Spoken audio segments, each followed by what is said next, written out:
My name's Kevin, and this happened 2 years ago when I was 21. I live in a small, quiet town in Oregon where people leave their doors unlocked and nothing ever really happens.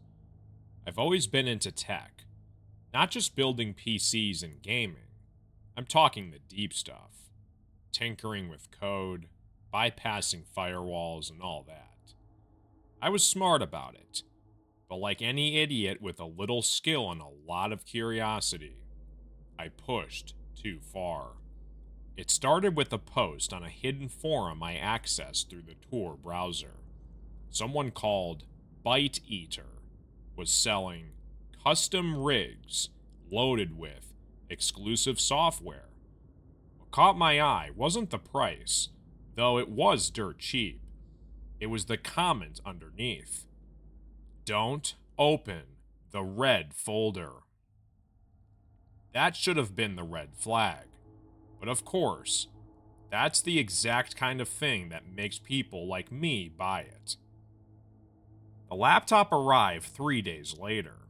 No branding, no stickers, just matte black, heavy as hell, and ice cold even after sitting in the sun. It came in a plain cardboard box, no return address, no manual, just a sticky note taped to the screen that said, "Watch what you see." Creepy? Definitely. But I booted it up anyways. At first, everything looked normal, just a basic system. But then I noticed something weird. No user accounts, just a single icon on the desktop labeled Open. Inside were dozens of folders with random names. Some were just timestamps. I opened a few. They were surveillance videos, not movie clips or security cam footage you'd find online.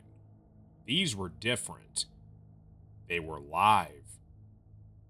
Each window showed real-time footage, hallways, bedrooms, bathrooms, people going about their daily lives. But they didn't know they were being watched. Some of them were just kids. One folder was literally titled with a street name I recognized from my hometown. I clicked on it. It was my neighbor's house. I slammed the lid shut. But curiosity, yeah, it's a disease. The red folder was still there.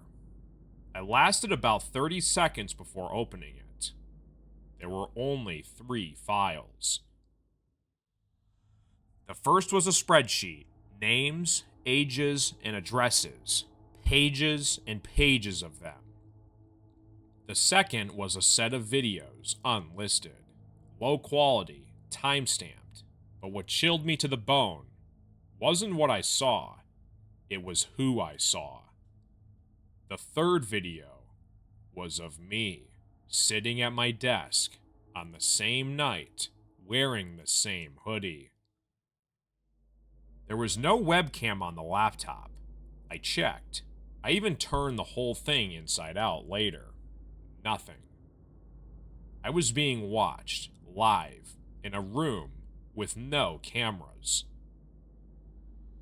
I took the laptop straight to the police station. At first, the desk officer looked at me like I was some stone conspiracy nut. But when they opened the files and saw some of the names on that spreadsheet, some of which matched missing person reports, things escalated quickly. The FBI was called within hours. Turns out the laptop was a node in a larger surveillance for sale operation.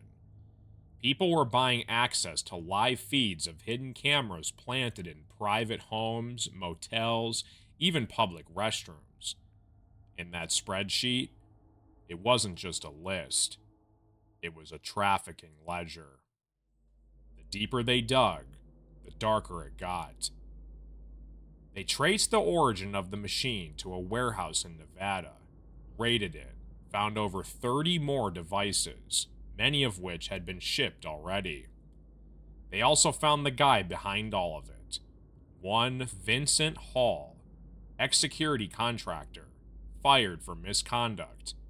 He'd been planting devices while on jobs, setting up remote access, and selling it all over the dark web. He's serving 5 consecutive life sentences now. And for me, they kept the laptop, of course. I agreed to testify when the case went to court. I never touched the dark web again after that. I sold every PC part I had, switched to a MacBook, and I've kept a piece of tape over my webcam ever since. I still don't know how that laptop was watching me. And sometimes, I wonder if there's still another feed out there, streaming, watching me, right now.